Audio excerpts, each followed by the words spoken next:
Hello everyone, welcome to exam forum के आज के इस वीडियो में हम railway NTPC CBT 2 and group D परीक्षा के लिए स्पेशल करंट अफेयर की सीरीज से वीडियो नंबर 13 डिस्कस करेंगे। इससे पहले इस सीरीज में हमारे टोटल 12 वीडियो आ चुके हैं, जिनका लिंक आपको नीचे डिस्क्रिप्शन बॉक्स में प्लेलिस्ट के फॉर्म में मिल जाएगा। इस सीरीज में हम अक्टूबर 2020 से लेकर मार्च 2022 तक के जितने भी महत्वपूर्ण करंट अफेयर्स के क्वेश्चन बन सकते हैं, उन सभी क्वेश्चंस को डिटेल में एक साथ कवर कर रहे हैं। इस वीडियो की जो पीडीएफ फाइल है आप हमारे टेलीग्राम चैनल से डाउनलोड कर सकते हैं, जिसका लिंक आपको नीचे डिस्क्रिप्शन बॉक्स में मिल जाएगा। तो चलिए शुरू करते हैं अब आज का वीडियो। आज का पहला क्वेश्चन है, इंदिरा गांधी शांति पुरस्कार 2021 से किसे सम्मानित किया गया है? तो इस क्वेश्चन का राइट आंसर है सी, प्रथम नाम की एनजीओ है जिसे इंदिरा गांधी शांति पुरस्कार 2021 से सम्मानित किया गया है। लेकिन आपको ध्यान देना, यदि आपसे क्वेश्चन पूछा जाए गांधी शांति पुरस्कार किसे दिया गया है, गांधी शांति पुरस्कार जो कि भारत सरकार के द्वारा महात्मा गांधी जी के नाम पर दिया जाता है, यह पुरस्कार वर्ष 2020 के लिए बांग्लादेश के संस्थापक शेख मुजीबुर रहमान को मरणोपरांत दिया गया, जबकि वर्ष 2019 का गांधी शांति पुरस्कार ओमान देश के दिवंगत सुल्तान काबूस बिन अल सैद को दिया गया है। इसी प्रकार से कुष्ठ रोग की समाप्ति के लिए अंतर्राष्ट्रीय गांधी पुरस्कार दिया जाता है, जो कि वर्ष 2021 में व्यक्तिगत श्रेणी में अंतर्राष्ट्रीय गांधी पुरस्कार दिया गया है चंडीगढ़ के डॉक्टर भूषण कुमार को, जबकि संस्थागत श्रेणी में अंतर्राष्ट्रीय गांधी पुरस्कार 2021 दिया गया है गुजरात के सहयोग कुष्ठ यज्ञ ट्रस्ट को। अगला क्वेश्चन है, एशियाई युवा पैरा खेल 2025 का आयोजन किस देश में किया जाएगा? तो इस क्वेश्चन का राइट आंसर है ए, उज्बेकिस्तान देश के शहर ताशकंद में एशियाई युवा पैरा खेल 2025 का आयोजन किया जाएगा। लेकिन आपको ध्यान देना है, यदि आपसे क्वेश्चन पूछा जाए दक्षिण पूर्व एशियाई खेल साउथ ईस्ट एशियन गेम्स 2022 का आयोजन कहाँ किया जाएगा? तो इस क्वेश्चन का राइट आंसर होगा वियतनाम की राजधानी हनोई में, जबकि 2023 के साउथ ईस्ट एशियन गेम्स का आयोजन कंबोडिया की राजधानी नोम पने में किया जाएगा।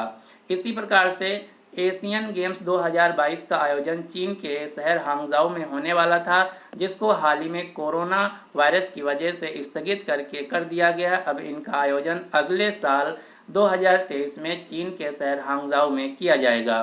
2026 के जो एशियाई खेल है, इनका आयोजन जापान के नगोया शहर में, जबकि 2030 के एशियाई खेलों का आयोजन कतर के दोहा शहर में किया जाएगा। अब आपको टोक्यो ओलंपिक 2020 से संबंधित जितने भी क्वेश्चन बन सकते हैं, उन सभी क्वेश्चंस को एक साथ याद रखने हैं। टोक्यो 2020 में ओलंपिक खेल आयोजित किए गए। जो टोक्यो ओलंपिक 2020 है, इनको कोरोना वायरस की वजह से 2021 में आयोजन किया गया। टोक्यो ओलंपिक 2020 जो कि ग्रीष्मकालीन ओलंपिक खेल थे, इसमें भारत ने टोटल 7 मेडल जीता। 7 मेडल में से 1 था स्वर्ण पदक, 2 थे रजत पदक, 4 थे कांस्य पदक। भारत की ओवरऑल रैंक थी टोक्यो ओलंपिक 2020 में 48। अब आपको इन 7 खिलाड़ियों के नाम याद रखने हैं जिन्होंने टोक्यो ओलंपिक 2020 में पदक जीता। ये खिलाड़ी कौन कौन से हैं? नीरज चोपड़ा जिन्होंने स्वर्ण पदक जीता पुरुष भाला फेंक प्रतियोगिता में, साइखो मीराबाई चानू जिन्होंने रजत पदक जीता भारोत्तोलन में 49 कैटेगरी में, रवि कुमार दहिया जिन्होंने रजत पदक जीता कुश्ती में, बजरंग पुनिया जिन्होंने कांस्य पदक जीता कुश्ती में, पीवी सिंधु जिन्होंने कांस्य पदक जीता बैडमिंटन में, लवलीन बोरगोहेन जिन्होंने कांस्य पदक जीता मुक्केबाजी में। हमारी भारतीय राष्ट्रीय पुरुष हॉकी टीम ने कांस्य पदक जीता फाइनल में जर्मनी को हराकर। तो इस प्रकार से टोक्यो ओलंपिक 2020 में भारत ने टोटल 7 पदक जीता और भारत की ओवरऑल रैंक थी 48। यदि बात की जाए टोक्यो पैरालंपिक 2020 की, तो टोक्यो पैरालंपिक 2020 में भारत ने टोटल 19 मेडल जीता, जिसमें से 5 गोल्ड हैं, 8 सिल्वर हैं और 6 ब्रॉन्ज हैं। भारत की इसमें ओवरऑल रैंक थी 24, जो कि टोक्यो ओलंपिक 2020 की जस्ट हाफ है। अब आपको इन 5 खिलाड़ियों के नाम याद रखने हैं जिन्होंने गोल्ड मेडल जीता। कृष्णा नागर जिन्होंने बैडमिंटन में, प्रमोद भगत जो कि बैडमिंटन में, अवनी लेखरा निशानेबाजी में, मनीष नरवाल निशानेबाजी में, सुमित अंतिल भाला फेंक प्रतियोगिता में टोक्यो पैरालंपिक 2020 में भारत के लिए स्वर्ण पदक जीता। अब आपको यहाँ से कुछ क्वेश्चन याद रखने हैं। एक क्वेश्चन पूछा जाता है कि टोक्यो ओलंपिक 2020 में भारत की तरफ से भारतीय ध्वजवाहक यानी कि फ्लैग बियरर कौन थे? तो उद्घाटन समारोह में भारतीय ध्वजवाहक के फ्लैग बियरर थे मनप्रीत सिंह तथा एमसी मैरी कॉम, जबकि समापन समारोह में भारतीय ध्वजवाहक थे बजरंग पुनिया। इसी प्रकार से टोक्यो पैरालंपिक में भारतीय ध्वजवाहक थे उद्घाटन समारोह में टेकचंद, जबकि समापन समारोह के भारतीय ध्वजवाहक थी अवनी लेखरा। टोक्यो ओलंपिक 2020 का शुभांकर था समीराइतोवा, जबकि टोक्यो पैरालंपिक 2020 का शुभांकर था सोमाइटी। अब यहाँ से क्वेश्चन पूछा जाता है कि जो पैरालंपिक खेल हैं इनका फादर या जनक किसे कहा जाता है? तो पैरालंपिक खेलों का जनक कहा जाता है लुडविग गुटमैन को, जिनकी शुरुआत होती है 1960 से, जबकि जो आधुनिक ओलंपिक खेल हैं इनका आयोजन शुरू होता है 1896 से ग्रीस की राजधानी एथेंस से। अंतर्राष्ट्रीय ओलंपिक कमेटी का मुख्यालय है स्विट्जरलैंड के लाउजेन शहर में। वर्तमान में इसके अध्यक्ष हैं थॉमस बाग।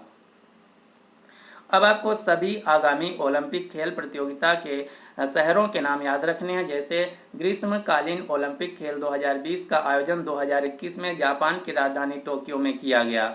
इसके 4 साल बाद 2024 में फ्रांस की राजधानी पेरिस में, 2028 में अमेरिका के लॉस एंजल्स में और 2032 में ग्रीष्मकालीन ओलंपिक खेलों का आयोजन ऑस्ट्रेलिया के ब्रिस्बेन शहर में किया जाएगा।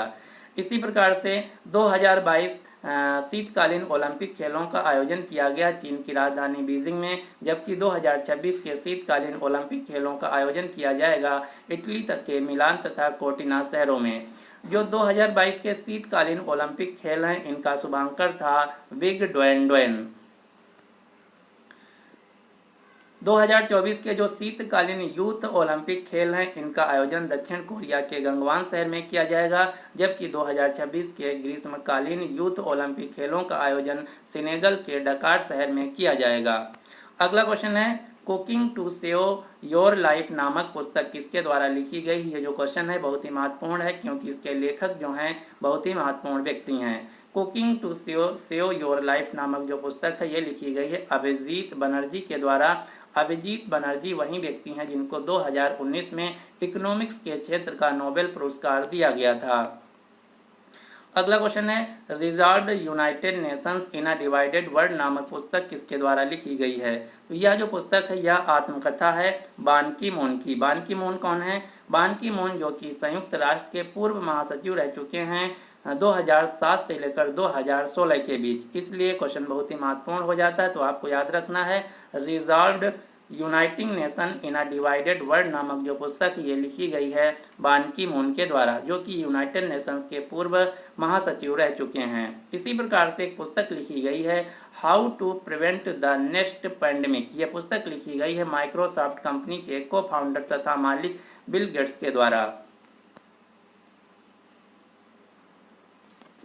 अगला क्वेश्चन है संयुक्त राष्ट्र महासभा ने किस वर्ष को भारत द्वारा प्रस्तावित अंतर्राष्ट्रीय बाजरा वर्ष घोषित किया है? तो अंतर्राष्ट्रीय बाजरा वर्ष जिसे हम इंग्लिश में कहेंगे इंटरनेशनल ईयर ऑफ मिलेट्स, ये मनाया जाएगा संयुक्त राष्ट्र महासभा के द्वारा वर्ष 2023 में, यानी कि इस क्वेश्चन का राइट आंसर है बी।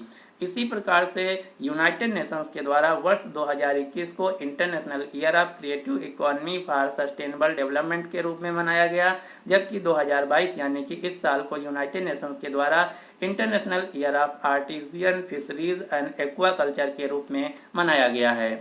संयुक्त राष्ट्र की स्थापना होती है 24 अक्टूबर 1945 को। मुख्यालय है अमेरिका के न्यूयॉर्क शहर में। वर्तमान में संयुक्त राष्ट्र के महासचिव हैं एंटोनियो गुटेरेस जो कि पुर्तगाल देश से हैं। वर्तमान में संयुक्त राष्ट्र के अंतर्गत टोटल 193 देश आते हैं। अब यहाँ से एक क्वेश्चन आपको याद रखना है, दो ऐसे देश हैं जिनको संयुक्त राष्ट्र के अनुसार एक फुल फ्लेज्ड कंट्री यानी कि देश के रूप में दर्जा प्राप्त नहीं है। ये दो देश कौन कौन से हैं? ताइवान और फिलिस्तीन दो ऐसे देश हैं जिनको संयुक्त राष्ट्र के द्वारा एक फुल फ्लेज्ड कंट्री के रूप में दर्जा प्राप्त नहीं है। संयुक्त राष्ट्र की 6 ऑफिशियल भाषाएं हैं। ये 6 ऑफिशियल भाषाएं कौन कौन सी हैं? अरबी, चीनी, अंग्रेजी, फ्रांसीसी, रूसी और स्पेनिश। वर्तमान में संयुक्त राष्ट्र में भारत के स्थायी राजदूत यानी कि परमानेंट प्रतिनिधि एम्बेसडर हैं टी एस त्रिमूर्ति। अगला क्वेश्चन है नीति आयोग द्वारा जारी एसडीजी शहरी सूचकांक और dashboard. SDG urban index and dashboard में सबसे ऊपर शहर कौन है? तो सस्टेनेबल डेवलपमेंट गोल में भारत का सबसे जो अच्छा शहर है ये है हिमाचल प्रदेश का शिमला शहर, यानी कि इस क्वेश्चन का राइट आंसर है ए। एसडीजी का मतलब है सस्टेनेबल डेवलपमेंट गोल, और सबसे खराब इसमें शहर है झारखंड का धनबाद शहर। अगला क्वेश्चन है मध्य प्रदेश के पाताल पानी रेलवे स्टेशन का नाम बदलकर अब इसका नया नाम क्या कर दिया गया है? तो इसका राइट आंसर होगा तात्या भील, इसका नाम कर दिया गया है।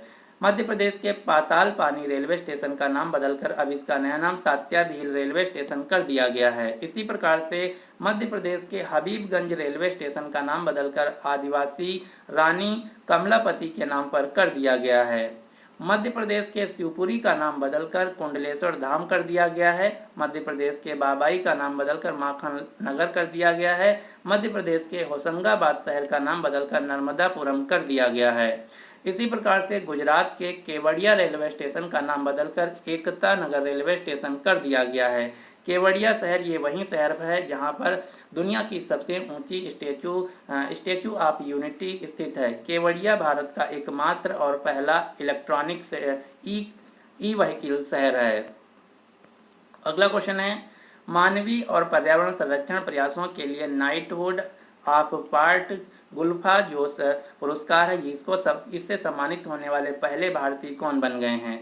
तो नाइटहुड ऑफ पार्ट गुल्फा नामक जो पुरस्कार है इसको पाने वाले पहले भारतीय बन गए हैं केरल राज्य के व्यक्ति डॉक्टर एस.के. सोहन रॉय। अगला क्वेश्चन है रेल मंत्री अश्विनी वैष्णव ने किस थीम पर आधारित नई ट्रेनें लॉन्च करने की घोषणा की है? तो इस क्वेश्चन का राइट आंसर है सी, भारत गौरव थीम पर नई ट्रेनें लॉन्च की जाएंगी। अगला क्वेश्चन है भारत में हर साल राष्ट्रीय दुग्ध दिवस यानी कि नेशनल मिल्क डे कब मनाया जाता है?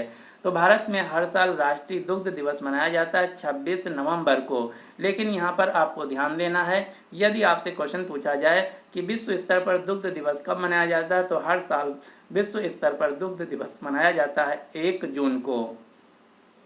अब यहाँ पर आपको पता होना चाहिए कि जो भारत का राष्ट्रीय दुग्ध दिवस है ये हर साल 26 नवंबर को ही क्यों मनाया जाता है, क्योंकि 26 नवंबर को भारत के एक महान व्यक्ति जिनका नाम है डॉक्टर वर्गीस कुरियन, इनका जन्म होता है। इन्हीं की जयंती के नाम पर हर साल 26 नवंबर को भारत में दुग्ध दिवस मनाया जाता है। डॉक्टर वर्गीस कुरियन जो कि भारत में श्वेत क्रांति के जनक हैं, इन्होंने ही ऑपरेशन फ्लड 1970 में शुरू किया था। डॉक्टर वर्गीस कुरियन को भारत में मिल्क मैन ऑफ इंडिया के रूप में भी जाना जाता है। अब यहाँ से क्वेश्चन पूछा जाता है कि जो ऑपरेशन फ्लड है या व्हाइट रिवॉल्यूशन है, श्वेत क्रांति, इसका संबंध किस क्षेत्र से है? तो ऑपरेशन फ्लड, व्हाइट रिवॉल्यूशन या श्वेत क्रांति का संबंध है दुग्ध उत्पादन के बढ़ोतरी से। इसी प्रकार से आपको कुछ कृषि से संबंधित रिवॉल्यूशन यानी कि क्रांति के नाम याद रखने हैं, जहाँ से आपके परीक्षा में डायरेक्ट क्वेश्चन पूछा जाता है। जैसे हरित क्रांति का संबंध है खाद्यान्न से, श्वेत क्रांति का संबंध है दूध उत्पादन से, नीली क्रांति का संबंध है मत्स्य यानी कि मछली उत्पादन से, गुलाबी क्रांति का संबंध है प्याज और झींगा मछली उत्पादन से, काली क्रांति यानी कि ब्लैक रिवॉल्यूशन का संबंध है पेट्रोलियम और खनिज तेलों के उत्पादन से, धूसर क्रांति यानी कि ग्रे रिवॉल्यूशन का संबंध है उर्वरक उत्पादन से, रजत क्रांति यानी कि सिल्वर रिवॉल्यूशन का संबंध है अंडा तथा मुर्गियों के उत्पादन से, सुनहरी क्रांति गोल्डन रिवॉल्यूशन का संबंध है बागवानी उत्पादन से, इंद्रधनुषी क्रांति जिसमें हरित, पीली, नीली, लाल, गुलाबी, भूरी, धूसर तथा अन्य सभी प्रकार की जो 7 क्रांतियां इनको एक साथ मिलाकर चलाया गया है। सदाबहार क्रांति जिसका उद्देश्य है देश की मिट्टी को उन्नत बनाना, किसानों को लोन दिलाना, रेन वाटर हार्वेस्टिंग एवं कृषि शोध को बढ़ावा देना। गोल क्रांति का संबंध है आलू के उत्पादन से। तो आपको इसका स्क्रीनशॉट ले लेना है, यहाँ से आपके परीक्षा में डायरेक्ट क्वेश्चन पूछा जाता है। अगला क्वेश्चन है प्रधानमंत्री नरेंद्र मोदी ने किस राज्य में नोएडा या जेवर अंतर्राष्ट्रीय हवाई अड्डे की आधारशिला रखी है? तो नोएडा या जेवर अंतर्राष्ट्रीय हवाई अड्डा जो कि उत्तर प्रदेश राज्य में बन रहा है।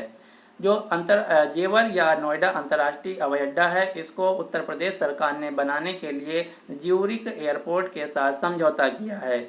यह जो जेवर या नोएडा अंतर्राष्ट्रीय एयरपोर्ट है, बनने के बाद भारत का सबसे बड़ा हवाई अड्डा तथा देश का पहला शुद्ध शून्य कार्बन उत्सर्जन हवाई अड्डा होगा, जो कि वर्ष 2025-26 तक बनकर तैयार हो जाएगा।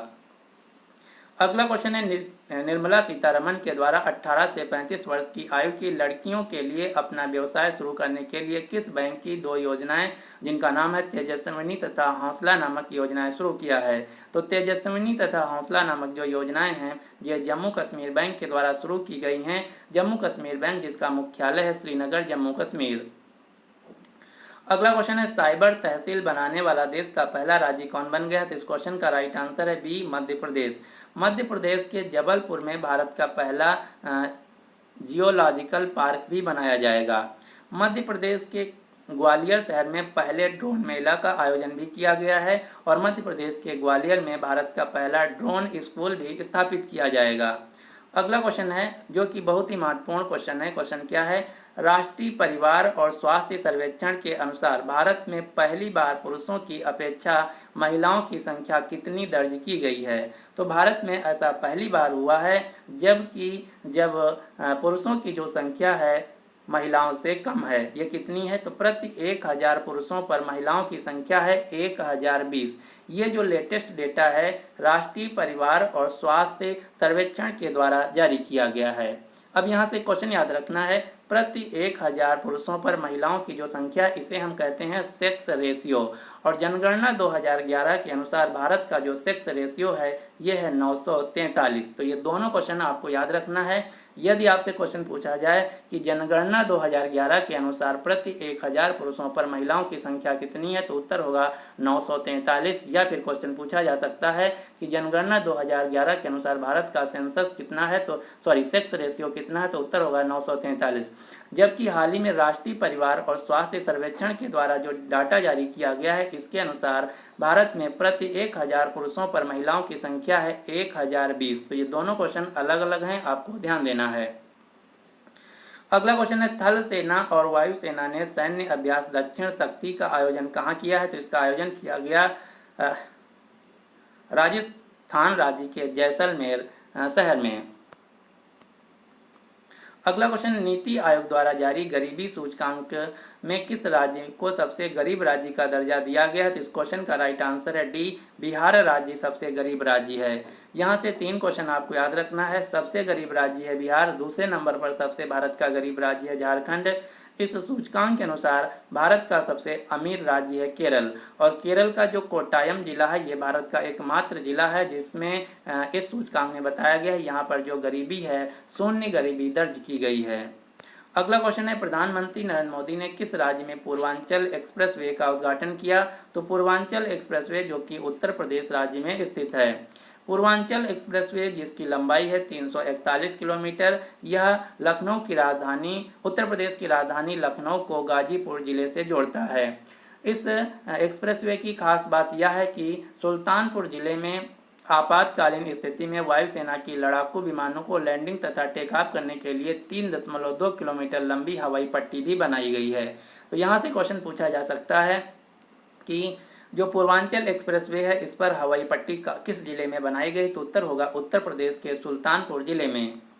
अगला क्वेश्चन है, किस राज्य ने राज्य की तितली के रूप में कैसर-ए-हिंद को घोषित किया है? तो कैसर-ए-हिंद को राज्य की तितली के रूप में घोषित किया है अरुणाचल प्रदेश राज्य ने। अरुणाचल प्रदेश राज्य ने पक्के पांगा हॉर्नबिल फेस्टिवल को राज्योत्सव के रूप में भी घोषित किया है। अरुणाचल प्रदेश राज्य के मुख्यमंत्री हैं पेमा खांडू, राज्यपाल हैं बी.डी. मिश्रा। अरुणाचल प्रदेश में आपको तोरग्या महोत्सव मिलेगा। परशुराम कुंड मेला अरुणाचल प्रदेश में मनाया जाता है और हाल ही में अरुणाचल प्रदेश राज्य ने ब्रांड एम्बेसडर के रूप में नियुक्त किया है संजय दत्त को। अब आपको कुछ क्वेश्चन उड़ीसा राज्य से याद रखने हैं, जैसे 1 अप्रैल को हर साल उत्कल दिवस या उड़ीसा दिवस मनाया जाता है क्योंकि 1 अप्रैल 1936 को बंगाल प्रांत से अलग होकर एक नया प्रांत बना था जिसका नाम था ओडिशा। कायाकल्प पुरस्कार 2021 दिया गया है एम्स भुवनेश्वर को। भारत का पहला फायर पार्क स्थापित किया गया है उड़ीसा के भुवनेश्वर शहर में। पुरुष हॉकी विश्व कप 2023 का आयोजन किया जाएगा उड़ीसा के भुवनेश्वर तथा राउरकेला शहरों में। भारत की पहली राष्ट्रीय योगासन स्पोर्ट चैंपियनशिप की स्थापना की गई है भुवनेश्वर शहर में। उड़ीसा स्मार्ट हेल्थ कार्ड जारी करने वाला भारत का पहला राज्य बन गया है। ऑल इंडिया चेस फेडरेशन के द्वारा भारत की पहली चेस यानी कि शतरंज अकेडमी की स्थापना उड़ीसा के भुवनेश्वर शहर में की जाएगी। भारत का सबसे बड़ा हॉकी स्टेडियम राउरकेला में स्थित है, जिसका नाम है बिरसा मुंडा अंतर्राष्ट्रीय हॉकी स्टेडियम। अगला क्वेश्चन है, स्टील अथॉरिटी ऑफ इंडिया यानी कि सेल के नए अध्यक्ष के रूप में किसे नियुक्त किया गया है? तो सेल की नई अध्यक्ष के रूप में नियुक्त किया गया सोमा मंडल को। सोमा मंडल जो कि स्टील अथॉरिटी ऑफ इंडिया यानी कि सेल की पहली महिला अध्यक्ष बनी हैं, इसलिए क्वेश्चन बहुत ही महत्वपूर्ण हो जाता है, आपको याद रखना है। सेल जो कि भारत की एक महारत्न पीएसयू कंपनी है। तो ये था आज का हमारा कंप्लीट करंट अफेयर्स का वीडियो। आई होप आप सभी को पसंद आया होगा। यदि आपको वीडियो पसंद आया तो प्लीज़ इस वीडियो को लाइक कीजिए तथा अपने सभी दोस्तों के साथ जो रेलवे परीक्षा की तैयारी कर रहे हैं उनके साथ इस वीडियो को शेयर जरूर कीजिए। So finally thanks for watching exam forum.